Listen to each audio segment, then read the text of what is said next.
Classification का मतलब है ऑर्गेनोमेटल कंपाउंड कब होता है जब हमारा मेटल होता है ना उससे डायरेक्टली कार्बन लिंक हो। जो मेटल है उससे हमारा डायरेक्टली कार्बन लिंक हो। कार्बन मतलब कार्बन मोनोऑक्साइड मतलब सीओ लिगेंड। तो अपना ऑर्गेनोमेटल कंपाउंड कब कहलाएगा जब मेटल से कार्बन कनेक्ट हो। और हम जो पढ़ते हैं ना हमने आपको पढ़ाया था कि कार्बोनिल कंपाउंड्स राइट जो बता रहा था मेटल कार्बोनिल्स। तो मेटल कार्बोनिल्स मैंने मतलब इसके अंदर ही आता है मेटल कार्बोनिल्स। मेटल कार्बोनिल्स बेटा मैंने बताया था कि कोई एक लीगेंड ना आपका सीओ हो जाए। तो दो तरह के ऑर्गेनोमेटल कंपाउंड्स होते हैं एक सिग्मा बॉन्डेड और एक पाई बॉन्डेड। अभी डेफिनेशन भी लिखवा रहा हूँ सबसे पहले आप ये लिखिए। तो अभी इसकी डेफिनेशन भी लिखवा रहा हूँ ऑर्गेनोमेटालिक की। तो ऑर्गेनोमेटल कंपाउंड दो तरह के होते हैं सिग्मा बॉन्डेड और पाई बॉन्डेड। अभी मतलब बताऊंगा दोनों का क्या है।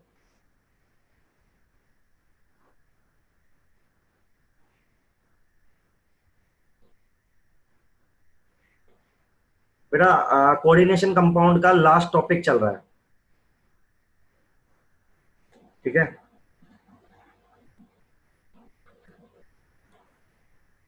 सर अब इसके बाद जो नेक्स्ट क्लास होगी वो तो डाउट क्लास होगी ना अब, कोऑर्डिनेशन कंपाउंड्स की। नहीं बेटा डाउट क्या आप तो मैं ऑर्गेनिक स्टार्ट करूंगा ऑर्गेनिक का बेसिक्स।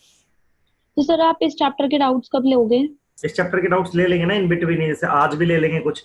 आज ये जल्दी खत्म हो जाएगा तो आज पूछ सकते हो। फिर एक दो दिन के बाद फिर डाउट क्लास रख लेंगे सैटरडे को। Okay sir. तब तभी तक तो आप क्वेश्चन कर पाओगे ना इन बिटवीन। तो आप कल तक तो आप यस सर। क्वेश्चन भी नहीं कर पाओगे इसलिए बोल रहा ओके सर, मतलब नेक्स्ट सैटरडे तक सारे हूँ। क्वेश्चंस करके फिर आप डाउट्स रख लोगे? डाउट मैं बता दूंगा परफेक्ट रहेगा। Okay sir. मैंने सैटरडे को कुछ नहीं पढ़ाया था सैटरडे को तो सिर्फ सरफेस केमिस्ट्री के कुछ क्वेश्चंस कराए थे। तो टेंशन मतलब सैटरडे को कुछ नहीं पढ़ाया। फ्राइडे के बाद से डायरेक्टली मैं आज ही पढ़ा रहा हूँ ऐसा आप मान सकते हैं। चलो तो लिख लिया आपने आगे बढ़ रहा है। चलिए देखिए ऑर्गेनोमेटल कंपाउंड की डेफिनेशन मैंने लिखी है यहाँ पे ठीक है। तो ornamental compounds are the compounds in which metal is directly attached to the carbon. Metal is directly attached to the carbon through non-ionic bond. ये इंपॉर्टेंट है। नॉन आयनिक मतलब कोऑर्डिनेट बॉन्ड होना चाहिए जनरली। तो मेटल और carbon के बीच में basically coordinate bond होता है ठीक है डायरेक्टली अटैच होता है। ऐसे कंपाउंड्स को अपन बोलते हैं ऑर्गेनोमेटालिक कंपाउंड्स। तो एक बार आप डेफिनेशन लिखेंगे। ये कुछ एग्जांपल्स है सिग्मा बॉन्डेड और पाई बॉन्डेड का। मैं आपको बताऊंगा मतलब क्या है लेकिन आप प्लीज जिन एग्जांपल पे मैं टिक लगा रहा हूं वो आप याद रखेंगे। ये वाला एग्जांपल बहुत इंपॉर्टेंट है इसका फॉर्मूला। और एक ये वाला इंपॉर्टेंट है दोनों इंपॉर्टेंट है। तो ये तो आप याद रखेंगे दोनों जीसस सोल्ट और फेरोसिन। भी मैं मतलब बता रहा हूं बना कैसे है। सिग्मा और पाई बॉन्डेड का मतलब क्या है सारे एग्जांपल्स लिख लीजिए।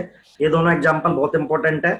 और अभी सिग्मा और पाई बॉन्डेड का मतलब क्या है मैं आपको बताने वाला हूँ एक मिनट के बाद। सर जी सॉल्ट में एन की वैल्यू, एन के पार में क्या है? किसमें बेटा सर जी सॉल्ट। जीसस सोल्ट में नीटा टू।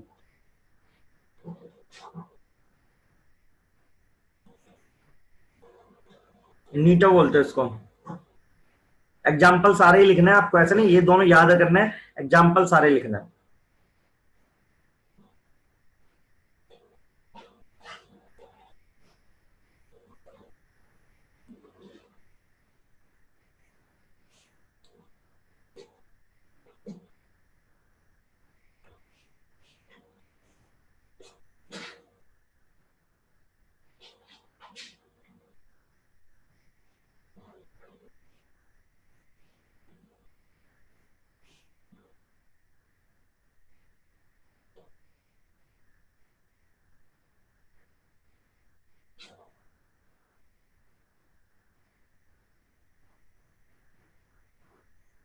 लिखने के बाद डन लिख देना सब लोग।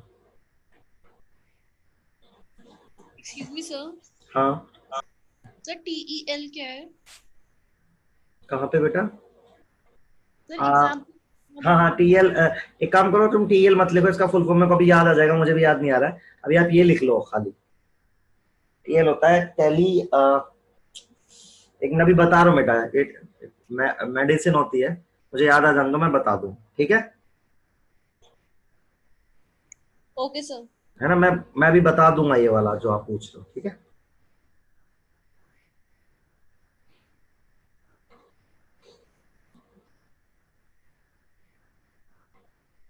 ये दोनों याद रखना, ये आपके नीट में डायरेक्ट पूछे जाते हैं। What is फेरोसीन?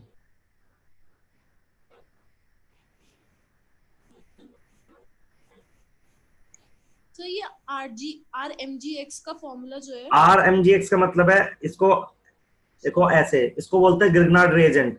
आप पढ़ोगे भी, RMGX बोलते हैं इसको। ये आर कोई भी हो सकता है, मिथाइल, इथाइल, प्रोपाइल, कोई भी मतलब ग्रुप हो सकता है। तो उन्होंने Mg2+ लिख रखा है, तो आप RMGX लिख दो सीधा। यस सर, ये उसमें पढ़ा था ग्रिग्नार्ड और में रिएजेंट। पढ़ा होगा आपने, तो this is RMGX, Grignard reagent बोलते हैं इसको। तो जहां भी मेटल डायरेक्टली कार्बन से कनेक्ट रहेगा वो लोग कहलाएंगे मेटल कार्बोनिल।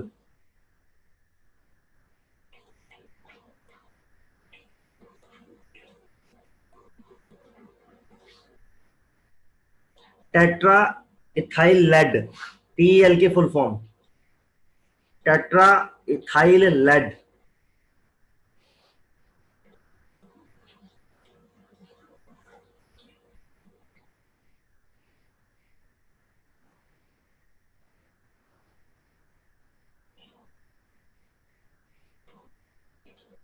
हाँ, लेखिका सही होगी, तुमने ढूंढ के लिखा है तो चलेगा, यही है।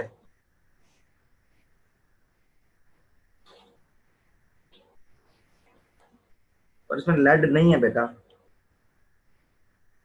अभी ये लिख लो, कुछ गड़बड़ होगा तो मैं बता दूंगा, मुझे याद ही आ जाएगा थोड़ी देर में। चलो, अब देखो यार, सिग्मा और पाई बॉन्डेड का मतलब क्या है ये समझाता हूं आपको। देखो अभी तक आपने क्या पढ़ा है, कॉम्प्लेक्स में पढ़ा क्या है, कि कोई एक सेंट्रल एटम होता है, उसके पास वैकेंट ऑर्बिटल होती है, सेंट्रल एटम होता है, उसके पास वैकेंट ऑर्बिटल होती है, लीगेंड होता है, लीगेंड के पास एक्स्ट्रा इलेक्ट्रॉन वाली ऑर्बिटल होती है। लीगेंड एज ए डोनर काम करता है और बेसिकली अपने इलेक्ट्रॉन डोनेट करता है। सेंट्रल एटम और लीगेंड के बीच में बेसिकली कोऑर्डिनेट बॉन्ड बनता है। ये सब आपने अभी तक सीखा है अकॉर्डिंग टू वीबीटी। तो दो तरह कॉम्प्लेक्स होते हैं। एक वो सिग्मा बॉन्डेड का मतलब क्या है, कि जैसे मान लो आपका Fe है और आपका, ये लो बेटा,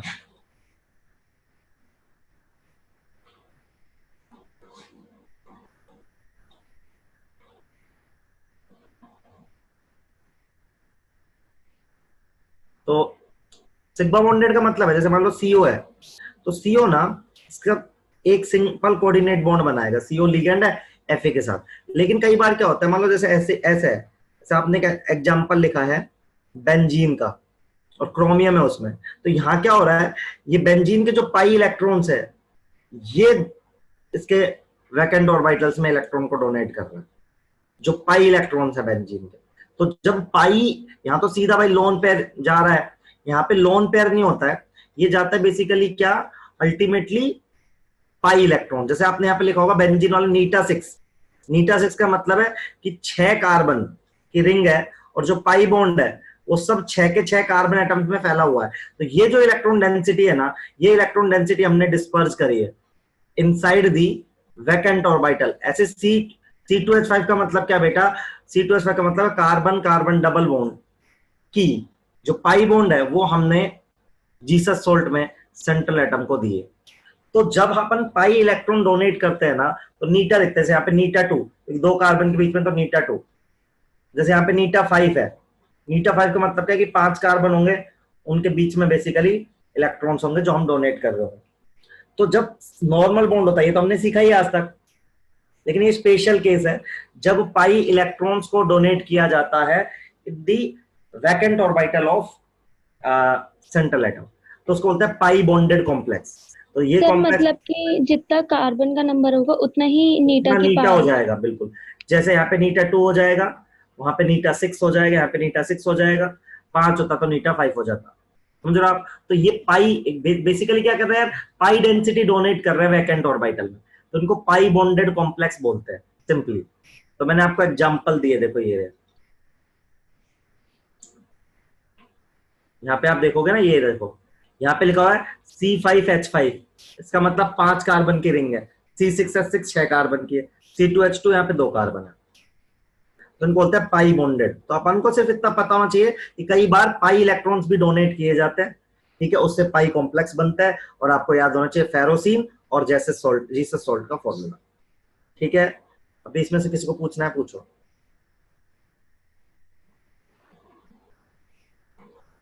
डन है सबको?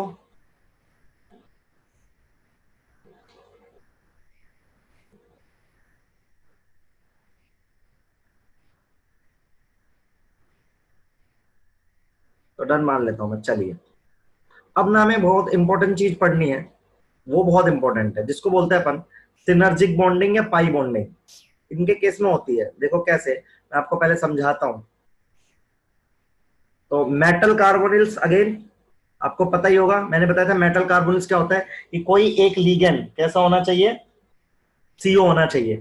और मैंने बताया था ईएन रूल में, ईएन में लिखवाया था कि जो मेटल कार्बोनिल्स है वो फॉलो करते हैं स्ट्रिक्टली, कौन सा रूल फॉलो करता है, इफेक्टिव एटॉमिक नंबर, ईएन। तो ये लिखिए, और ये पूरा लिख लो जो आप अभी दिख रहा है ना, आप ये पूरा लिख लो एक बारी, फिर मैं बॉन्डिंग समझा रहा हूं, एक बार आप पूरा लिखेंगे प्लीज।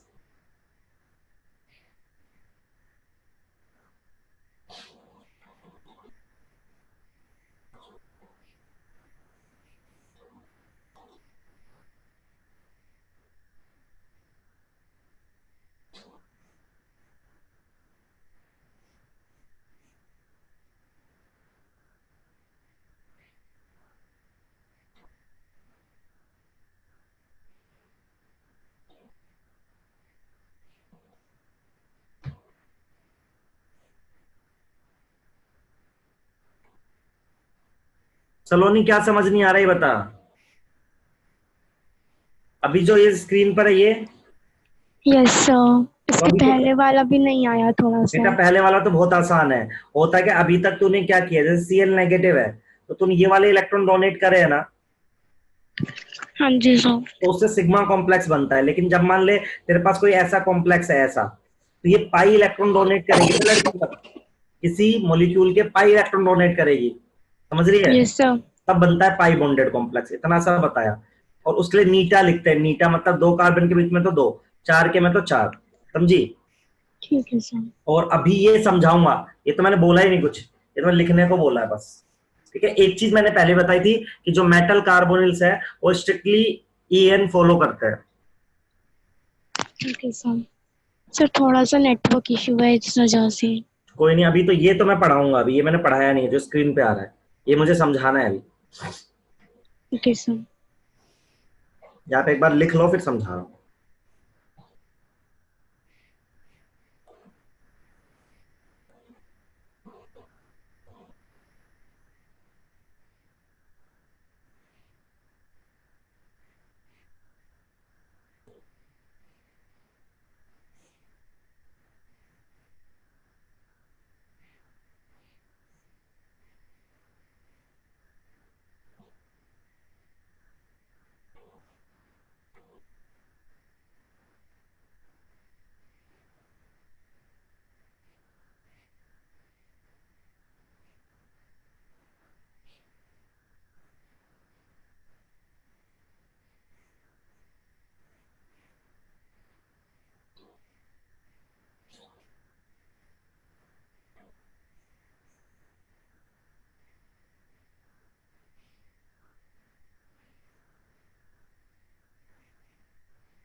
चलिए, तो सबने लिख लिया है।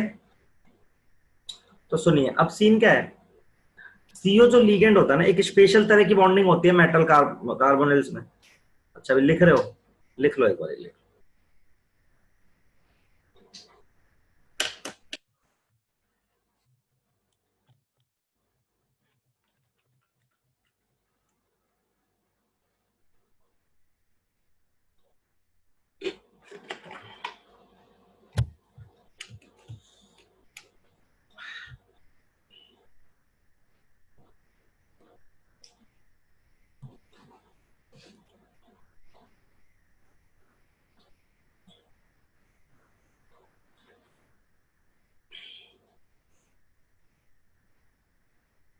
चलिए हो गया। आप देखो अब है क्या, मैं आपको समझाता हूं। जो मेटल कार्बोनिल्स है,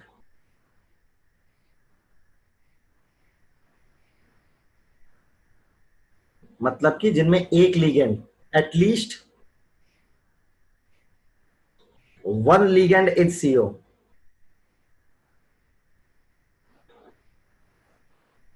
उनमें एक स्पेशल टाइप की बॉन्डिंग होती है, उसको बोलते हैं अपन सिनर्जिक बॉन्डिंग, या आप उसको बोल सकते हो बैक बॉन्डिंग। अब कैसे और क्यों? तो यदि आप सब लोग थोड़ा बहुत एमओटी जानते हो, तो सीओ जो है उसकी एमओटी लिखना चाहता हूं मैं। तो कार्बन के पास 6 इलेक्ट्रॉन है बेटा, ऑक्सीजन के पास 8, 14 इलेक्ट्रॉन है ना। एमओटी लिखनी आती होगी आपको, ऐसा मैं मान रहा हूं। कार्बन के पास 6 इलेक्ट्रॉन, इसके पास 8, 14 इलेक्ट्रॉन। तो sigma 1s2, sigma 1s star 2, sigma 2s 2, sigma 2s star 2। Recipe mixing होगी इसमें, तो पाई 2px, पाई 2py, ये आएगा। तो 2 4 6 8 10, तो 12। फिर आएगा सिग्मा 2pz, फिर आएगा पाई 2px, पाई 2py स्टार। तो इसके जब इसका लिखते हैं ना, तो सीओ के पास ये पता चलता है हमारे पास, इसके पास वैकेंट एंटी बॉन्डिंग ऑर्बिटल्स है, एंटी बॉन्डिंग ऑर्बिटल्स। तो सीओ के कॉन्फ़िगरेशन लिखने से मुझे बात पता चली कि सीओ के पास वैकेंट एंटी बॉन्डिंग ऑर्बिटल्स है। ठीक है, ये आप पहले इतना लिख लो। मैं कह रहा हूं एक स्पेशल तरह की बॉन्डिंग होगी, वो कैसे होगी वो समझाना है। तो मैंने उसका पहला क्लू पॉइंट दिया आपको, यदि सीओ का एमओटी से मैं इलेक्ट्रॉनिक कॉन्फ़िगरेशन लिखता हूं, तो मेरे को ये पाया, मैंने इलेक्ट्रॉनिक कॉन्फ़िगरेशन लिखने पे मैंने पाया कि सीओ के पास वैकेंट एंटी बॉन्डिंग ऑर्बिटल्स होंगी।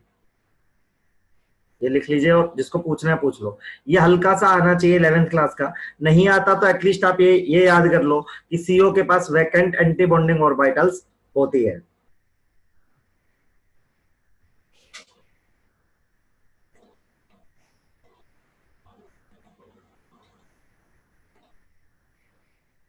और सबको सर एमओटी का, हाँ एक सेकंड लास्ट स्लाइड दिखा दीजिए। चलो बेटा। Okay, thank you sir.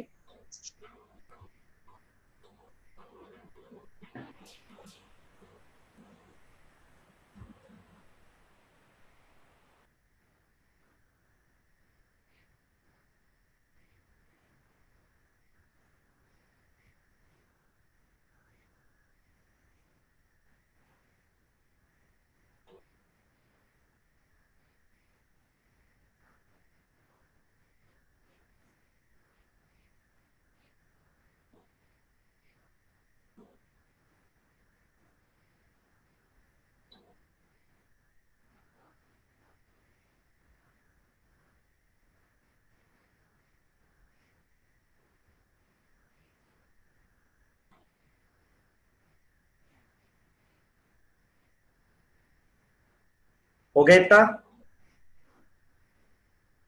चलिए इतना लिख लिया सबने। तो सीओएस, सिनर्जिक की स्पेलिंग गलत है बेटा। हाँ, GENRIC आता, एनर्जिक GENRIC। हाँ लिख ले सलोनी, सही बोल रही बेटा। हम्म। तो देखो, माय पॉइंट इज, अब देखो एक मेटल है अपने पास, यहाँ C ट्रिपल बॉन्ड O है। Sir last slide. थोड़ा सा जल्दी लिखो बेटा।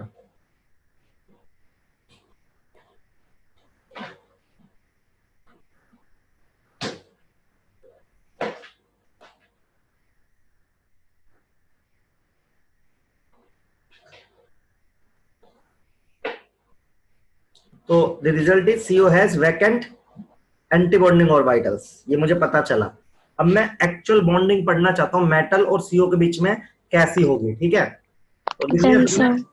तो देखो अब मैं आपसे क्या कह रहा हूँ बेटा, सुनना कि ये स्ट्रक्चर है। अब सीओ एज ए लिगेंड करेगा तो सीओ अपने इलेक्ट्रॉन्स, राइट, थोड़ा पास बना रहा हूं सीओ को। तो सीओ का काम क्या है, सीओ अपने इलेक्ट्रॉन्स मेटल के वैकेंट ऑर्बिटल में देके कोऑर्डिनेट बॉन्ड बनाएगा, जिसको मैं सिग्मा बॉन्ड बोल रहा हूँ। भाई लिगेंड का तो काम ही होता है, ठीक है। अच्छा, अब मेटल के पास ऑर्बिटल्स तो है ही खुद की, जिनमें इलेक्ट्रॉन्स है। मेटल के पास तो इनमें इलेक्ट्रॉन्स ऐसे ऑर्बिटल्स है। अब जो हमारा सीओ है, सीओ के पास ऐसी ऑर्बिटल्स है जो कि एंटी बॉन्डिंग ऑर्बिटल्स है, जो कि वैकेंट है। These are the vacant antibonding orbitals.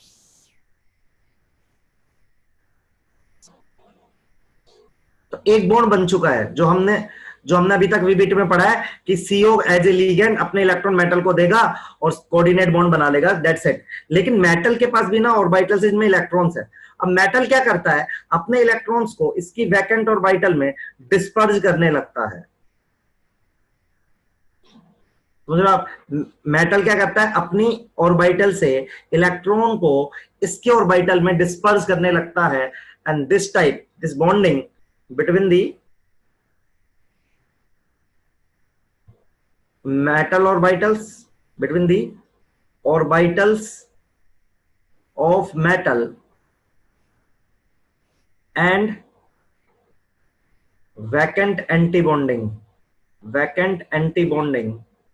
orbital of CO, orbital of CO। इस स्पेशल टाइप की बॉन्डिंग को अपन या तो नाम देते हैं बैक बॉन्डिंग, या मैं इसको बोलता हूं सिनर्जिक बॉन्डिंग, ठीक है। या तो मैं बोलता हूं इसको बैक बॉन्डिंग, या तो बोलता हूं मैं सिनर्जिक।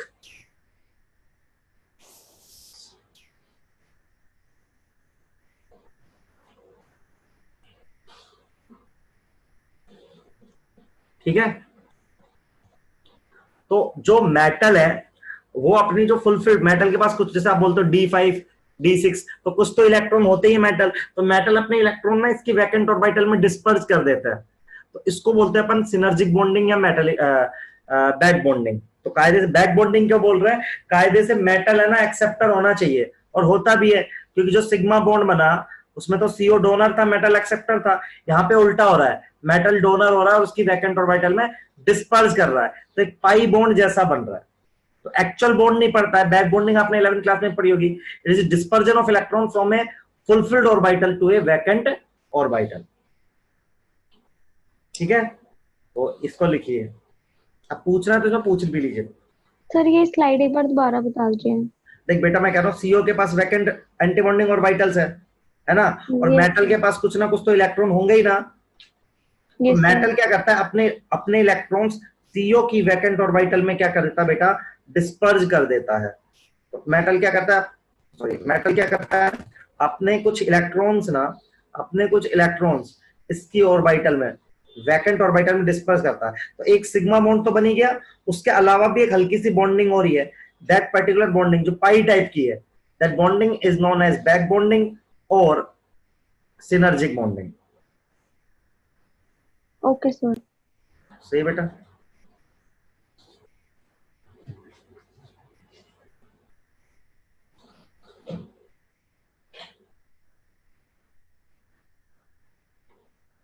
हाँ अभी बताता हूँ साक्षी क्या होगा। सीओ का बॉन्ड ऑर्डर वीक हो गया किसका, मैं बताता हूँ आपको अभी। अब इस पे सवाल कैसा आएगा, वो सवाल बनाना है, चैप्टर खत्म हो जाएगा।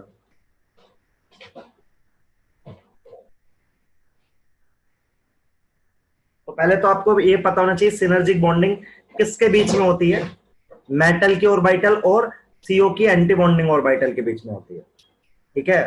तो एक एक्स्ट्रा बॉन्ड स्ट्रेंथ बढ़ जाती है। अब देखो आगे बताता हूँ कहानी क्या। कितना हो गया सो का,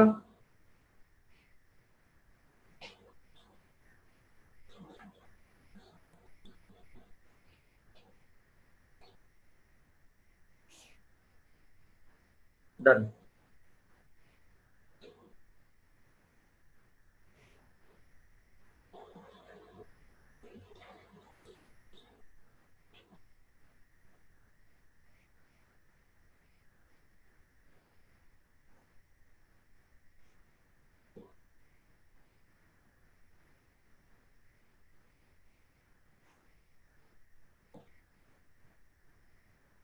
चलो, तो देखो अब इससे होता क्या है, आप सुनना मेरी बात को। ये देखो अपना ऐसा है M C triple bond O, इसका नाम दे रहा हूं मैं बॉन्ड 1, इसका नाम दे रहा हूं मैं बॉन्ड 2। देखो बताओ कार्बन कितने बॉन्ड बना सकता है, मैक्सिमम 4, 3 या बना रखे, 1 या बना रखा है। अब यहां पे मेटल और कार्बन के बीच में भी एक बॉन्ड बनने लग गया। तो my concern is if strength of bond 1, यदि स्ट्रेंथ ऑफ बॉन्ड 1 इंक्रीज होगी बेटा, तो स्ट्रेंथ ऑफ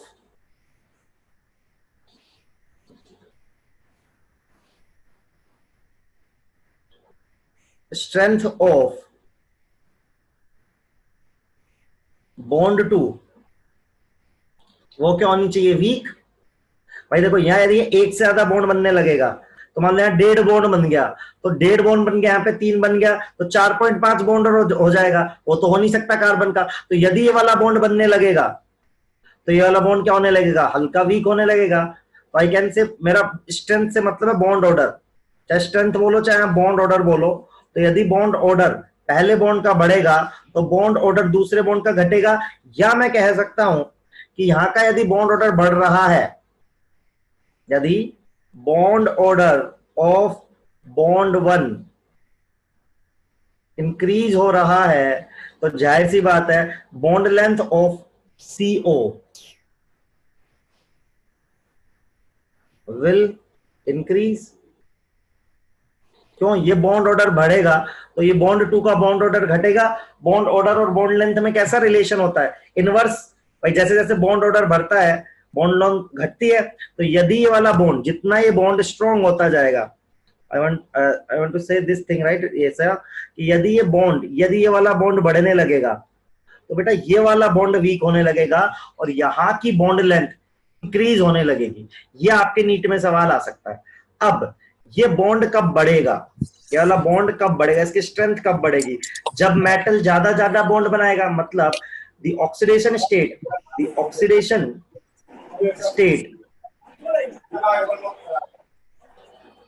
बताओ कम होनी चाहिए मेटल की, ज्यादा होनी चाहिए, ऑक्सीडेशन स्टेट ज्यादा होनी चाहिए कम।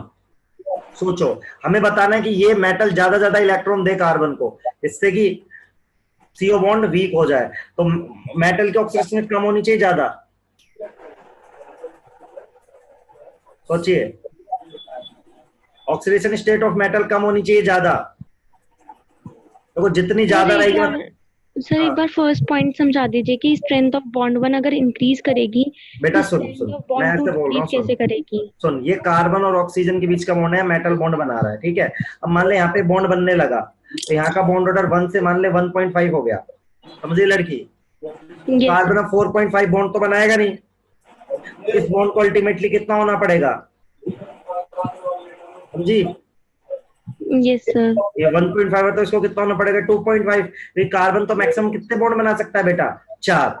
तो my concern is if the strength of bond 1 increases ना, strength of bond 2 decreases automatically, या बॉन्ड लेंथ बढ़ जाएगी। अब मैं कह रहा हूं ये बॉन्ड स्ट्रॉन्ग कब बनेगा, जब मेटल के पास ज्यादा इलेक्ट्रॉन होंगे। सोचो बॉन्ड 1 की स्ट्रेंथ कब बढ़ेगी, जब मेटल के पास ज्यादा इलेक्ट्रॉन होंगे। तो ऑक्सीडेशन स्टेट तो कम होनी चाहिए ना।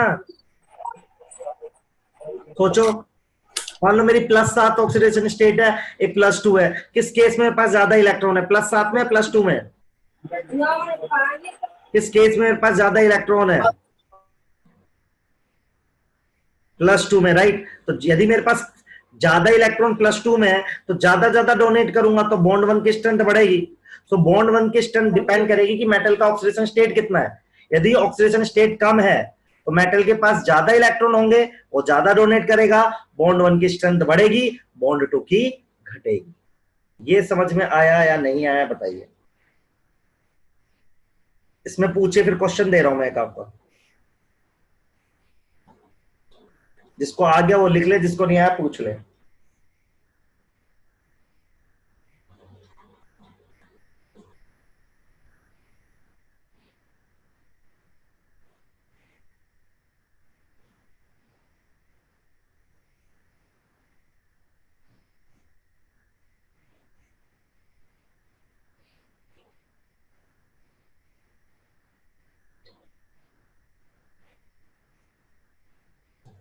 बेटा मैं ऑक्सीडेशन वाला पॉइंट क्लियर करता हूं, सुन।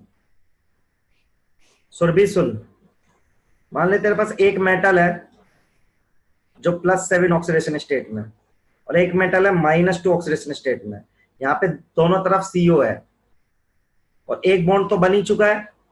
अब यहाँ वैकेंट ऑर्बिटल है, यहाँ वैकेंट ऑर्बिटल है। बता सुरभि, कौन किस में ज्यादा इलेक्ट्रॉन है, कौन ज्यादा डिस्पर्स करेगा? जाहिर सी बात है जो -2 वाला है उसके पास तो ज्यादा इलेक्ट्रॉन, तो ज्यादा ज्यादा डिस्पर्स करेगा।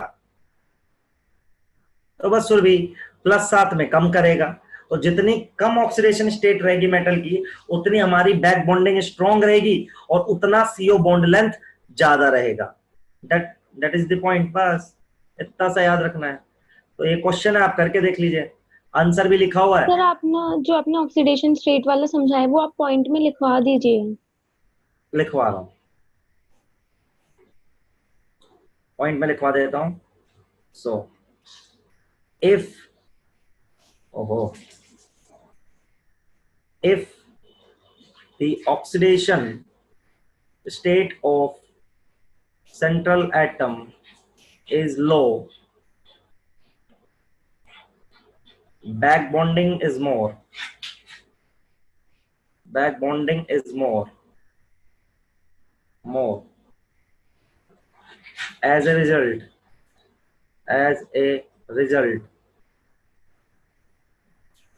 CO bond length increases.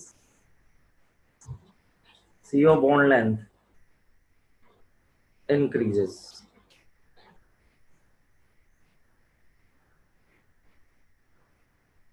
भी ठीक है।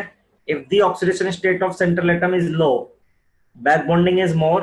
As a result, CO bond length increases.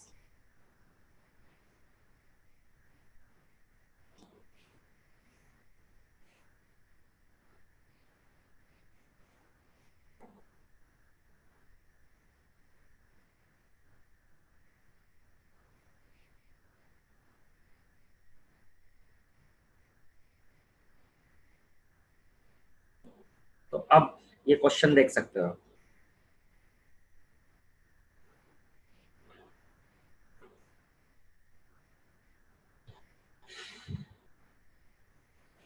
ये लीजिए, ये क्वेश्चन कर सकते हो आप, आंसर भी लिखा हुआ है।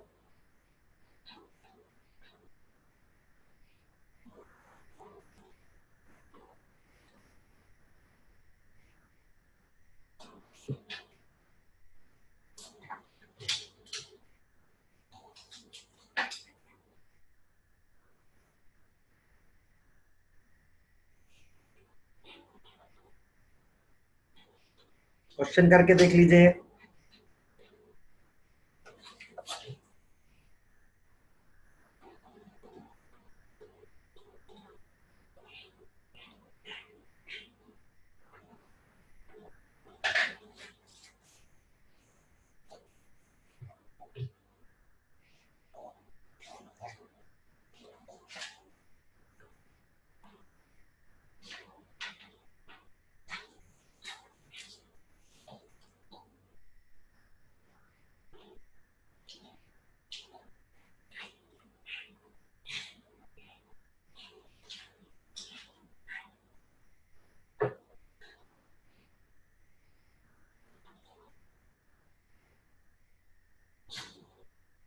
क्वेश्चन आपको समझ में आ जाएगा।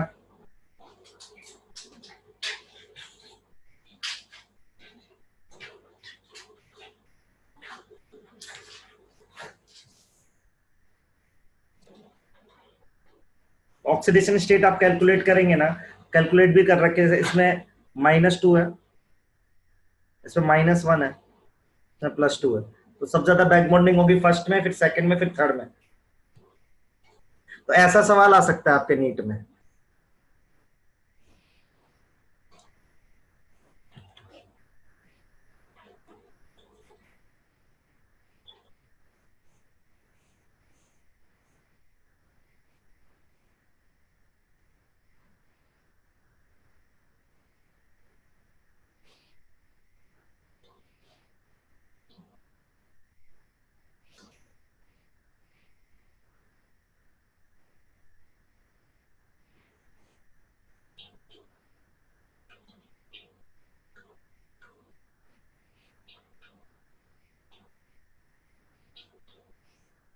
हो गया सबसे?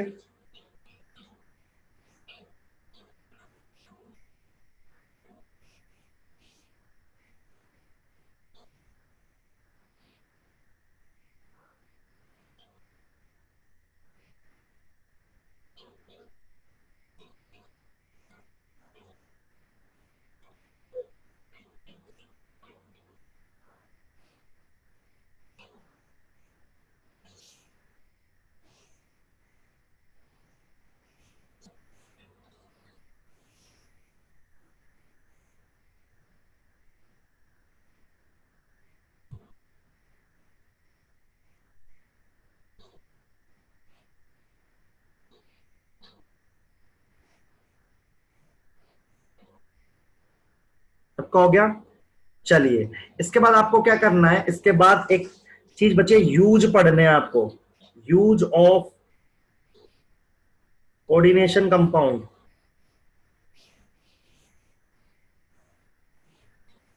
यूज ऑफ कोऑर्डिनेशन कंपाउंड्स पढ़ना है एनसीईआरटी से, ये आपका टास्क है।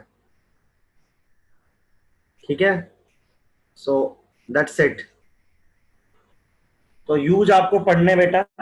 अब मैं चाहता हूं, चैप्टर खत्म हो गया है, अब आप प्रैक्टिस कर सकते हैं। कुछ क्वेश्चंस मैंने भी रखे हैं आज, अभी ऐसे क्लास और नहीं करेंगे, तो कुछ क्वेश्चंस मैंने भी प्रैक्टिस के लिए आज सेलेक्ट किए हैं, तो वो मैंने यहाँ पे किए थे। तो पहले आइसोमेरिज्म के क्वेश्चन, पहले आइसोमेरिज्म के करते भी आपने ताजा ताजा करा है वो। So this is the thing. 6 सवाल आइसोमेरिज्म के, आप ट्राई कर सकते हो, सब ऑब्जेक्टिव टाइप है। यूज मतलब बेटा डेली लाइफ में या मेडिसिन होता है, सिस्प्लेटिन कोऑर्डिनेशन कंपाउंड होता है, सिस्प्लेटिन, उसको कैंसर में यूज आता है। Use in the terms right, chromatography में जैसे कैटलिस्ट के तौर पे।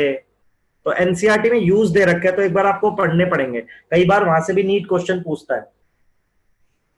तो मैंने कॉपी पेस्ट नहीं किया, वो आप खुद देखेंगे एज इट इज लिखा हुआ है। ठीक है जानवी? तो अब आपको ये 6 सवाल है, आपको ट्राई करना है।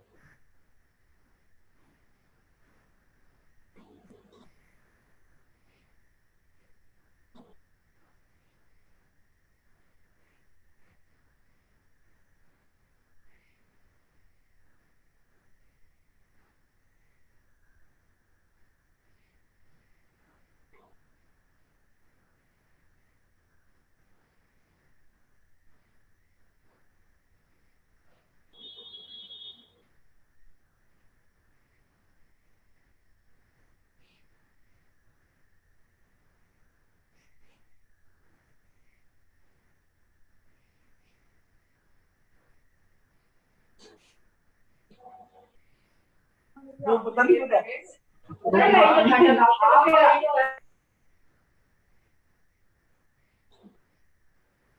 मैं अभी 5 मिनट के बाद, 5 या 6 मिनट के बाद इसके आंसर लिखूंगा।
सर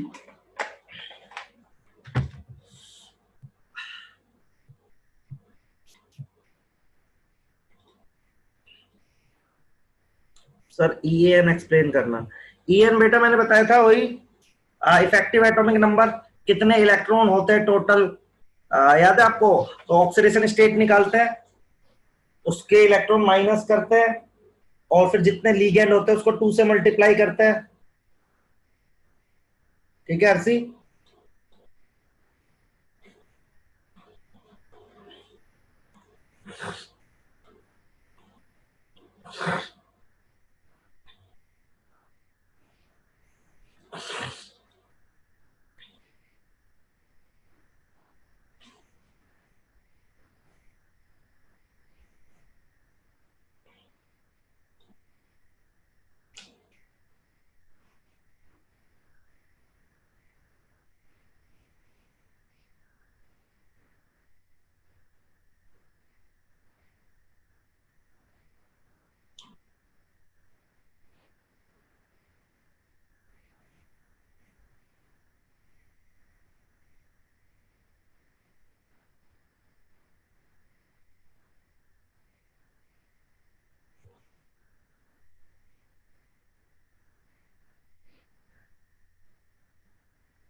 चलिए तो आंसर्स मैं बता रहा हूं, आप चेक करेंगे अब आप।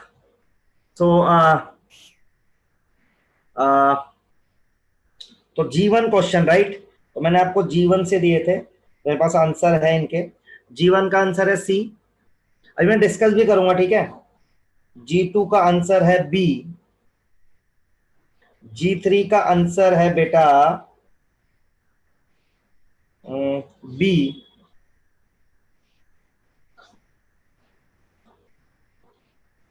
G4 का आंसर है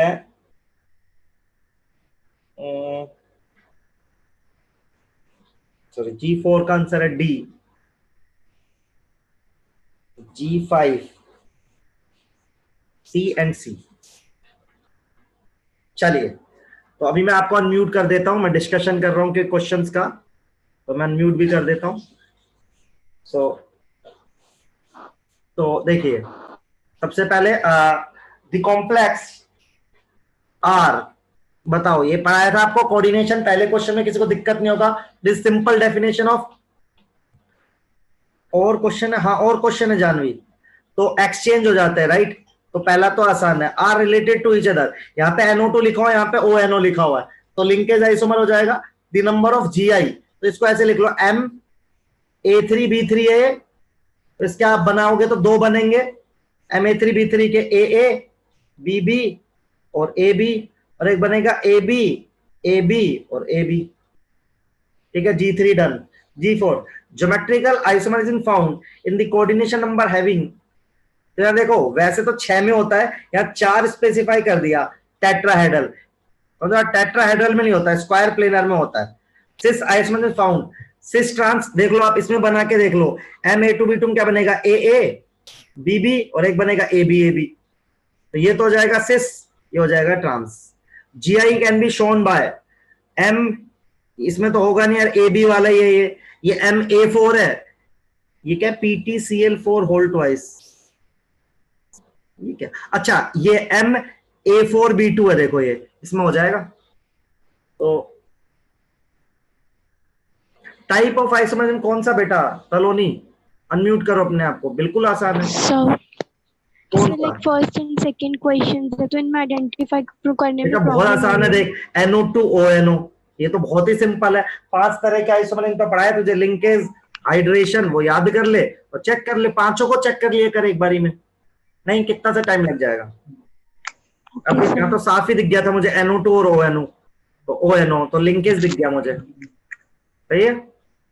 ओके सर। एक बार डेफिनेशन और पढ़ ले तो क्लियर हो जाएगा। और किसी को कोई किसी भी क्वेश्चन में दिक्कत है तो पूछ सकता है बेटा, नहीं तो मैं नेक्स्ट क्वेश्चन का सेट दे रहा हूं, एक और मेरे पास क्वेश्चन का सेट है, ये रहा, ये 8 सवाल है, ये CFT का आपका रिवाइज करा देंगे 8 के 8 के सवाल, ये ट्राई कर लीजिए अब। ओके देन, ये 8 सवाल ट्राई करो अब आप।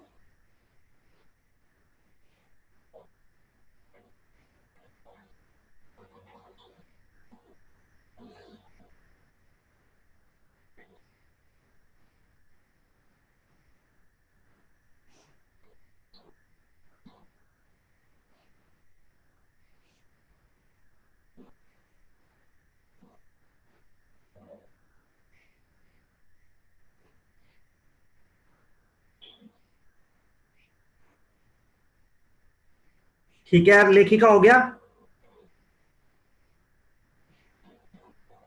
चलिए, तो अब ये वाले क्वेश्चन अटेम्प्ट कर रहे हैं सब लोग, प्लीज आराम से करना, इसमें सारे तरह के क्वेश्चन है, तो आपकी पूरी CFT रिवाइज हो जाएगी इन क्वेश्चन से।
तो आप कुछ भूल गए हो तो आप अनम्यूट करके पूछ भी सकते हो।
5 मिनट बाद में इसके आंसर पोस्ट कर दूंगा यार, 3-4 मिनट के बाद।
Done, okay.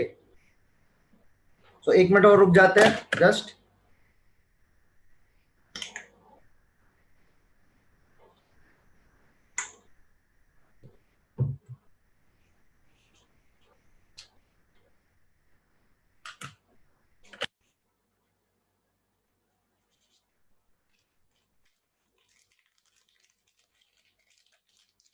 ओके, तो मैं आंसर दे देता हूं आपको।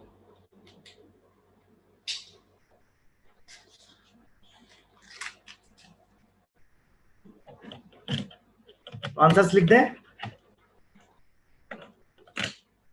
चलिए, तो आप चेक करिए अब। So this is question number E1, right? एक बार मैं आंसर्स निकाल लेता हूं। हम्म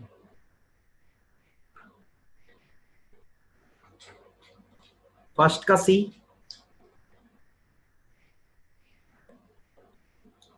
E1 का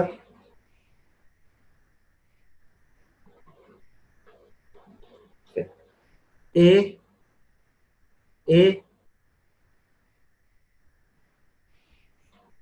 बी, ए, डी, इसका बी है, इसका ए है, इसका डी है, E7, E6 का डी हो गया ना, E7 का डी और सी। चलो वन बाय वन करके स्टार्ट करते हैं। तो सबसे पहले क्वेश्चन